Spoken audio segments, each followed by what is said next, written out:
আসসালামু আলাইকুম এভরিওয়ান। তো আজকে আমি করছি হচ্ছে পেঁপো আলু দিয়ে ঘন্ট। ঘন্ট হয়ে গেছে, এবার আমি তেলে দিয়ে দিব। রাতকার রান্না চলছে অফিস থেকে এসে, আর এই যে তেলে আমি দিয়ে দিয়েছি। দেখতে পাচ্ছেন কালারটা দুই জায়গায় আসছে, একটা জায়গায় তেল বেশি হয়েছে, ওই জায়গায় অরেঞ্জ, আর তারপরে হচ্ছে ইয়েলো। এরপরে আমি মুরগি রান্না করব। তো মুরগিটা প্রথমে আমি তেলে ভেজে নিচ্ছি। আপনারা সবাই কম বেশি জানেন, কিন্তু আমার কেন যেন মাথায় প্রথম আসলো, তাই মনে হলো ভেজে নিই। তো যারা এখনও আমার চ্যানেলটাকে সাবস্ক্রাইব করে নাই, সাবস্ক্রাইব করবেন। ভিডিওটা ভালো লাগলে অবশ্যই কমেন্ট করে বলবেন। তো এইবার আমি মুরগিটা দিয়ে দিব মশলার মধ্যে। প্রথমে আমি কষায় নিব।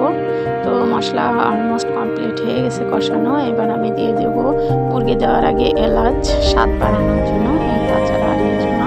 মশলার কালারটা খুবই সুন্দর আসছে, দেখতেই পাচ্ছেন। টেস্টি আমি লাগছে, বোঝা যাচ্ছে কালার।